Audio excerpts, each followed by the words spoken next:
अस्सलाम वालेकुम, मेरा नाम डॉक्टर उमर है। आज हम जो बात करेंगे, जिस बारे में मैं बोलूँगा थोड़ा सा इंतहाई मुख्तसर, वो है स्किज़ोफ्रेनिया। स्किज़ोफ्रेनिया एक ज़हनी बीमारी है और बाकी ज़हनी बीमारियों की तरह इसका इलाज भी, इसका ट्रीटमेंट भी मुमकिन है। यहाँ पे सवाल ये होता है कि ये बीमारी है क्या। स्किज़ोफ्रेनिया के बारे में बहुत अरसे से मैं ये कहूँगा कई सौ साल से हमें ये पता है कि ये ऐसा ज़हनी मर्ज़ है जिसमें इंसान अपने गिरदोपेश का जो उसका माहौल है उसके साथ एक तरह से लाताल्लुक़ हो जाता है और चीज़ों को गलत तरीके से इंटरप्रेट करता है। यानी उसका जो सोचने का अंदाज़ है वो इस हद तक डिसऑर्गेनाइज्ड हो जाता है, वो इस हद तक बिखर जाता है कि वो रियलिटी में और उसकी जो एक अपनी दुनिया है उसमें तमीज़ नहीं कर सकता।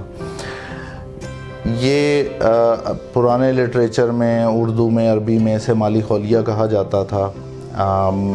जो पुराना नाम था वो डिमेंशिया प्रीकॉक्स था। फिर एक जर्मन साइकियाट्रिस्ट था, उसने स्किज़ोफ्रेनिया की टर्म जो है वो डिवाइस की और उसने इस चीज़ को बहुत अच्छी तरीके से डिस्क्राइब किया कि जब भी हम कोई आइडिया सोचते हैं, कोई हमने प्लान करना होता है, तो बहुत सारे ख़यालात हमारे जहन में आते हैं, डिफरेंट थॉट प्रोसेसेस होते हैं। जिस तरह कोई आप समझ सकते हैं कि धागे हैं बहुत सारे, उनमें से हम जो काबिल अमल आइडिया होता है उन आइडियाज़ में से उसको चूज़ करते हैं और उसको अपने इमीडिएट एनवायरनमेंट के साथ, जो हमारा गिरद का माहौल है उसके साथ उसको जो है उस पर हम मुंतबिक करते हैं और इस तरीके से फिर हम वो काम कर पाते हैं जो हम करना चाहते हैं।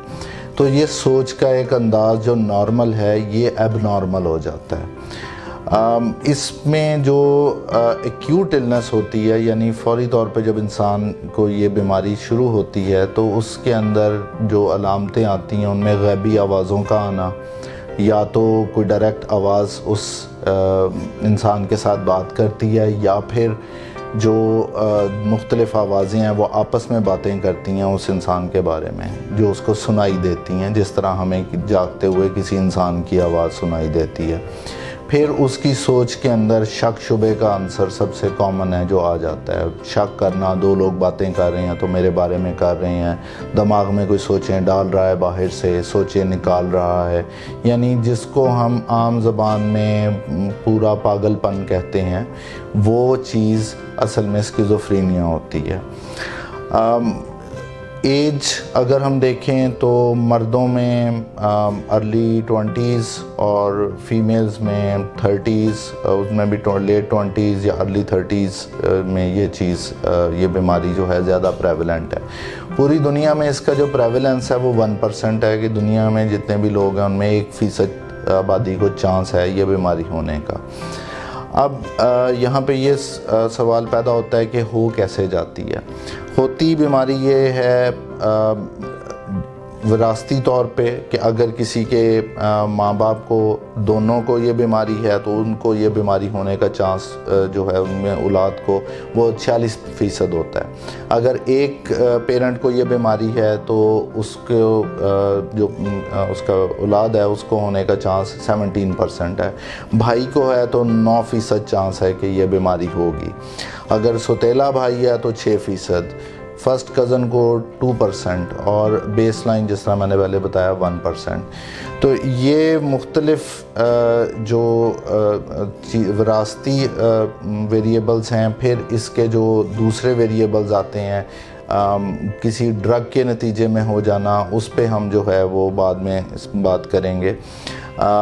ये मेन जो है विरासत, और भी बहुत सारे फैक्टर्स हैं जो इस बीमारी को जन्म देते हैं। बीमारी की इब्तदा में जिस तरह मैंने ज़िक्र किया कि ये डिफरेंट आवाज़ों का आना और शक शुबा करना और disorganised behaviour, completely disorganised behaviour कि कोई पता नहीं क्या कर रहा है, अजीबो-गरीब हरकतें करना, ये होता है। और बीमारी के दूसरे हिस्से में जब ये क्रॉनिक कंडीशन हो जाती है तो फिर यही जो सारी अलामतें हैं ये पॉजिटिव ख़त्म हो जाती हैं, फिर नेगेटिव सिम्टम्स आती हैं। उसमें बिल्कुल अकेले पड़े रहना, कोई काम کام نہ کرنا، کسی چیز پہ ریئیکشن نہ دینا اور نہانا چھوڑ دینا یا کہیں نکل جانا یا بیٹھے رہنا، اس طرح کی جو ہے وہ علامتیں آتی ہیں۔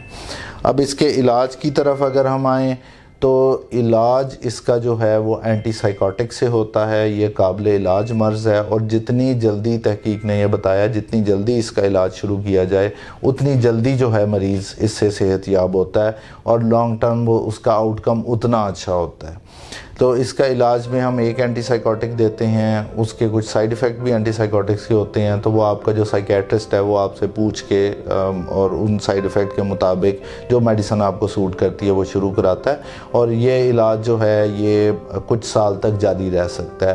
Exact duration patient to patient vary کرتی ہے، لیکن کم از کم 1 سال تک دوائی کھانی ہوتی ہے یا 2 سال تک دوائی دینی ہوتی ہے۔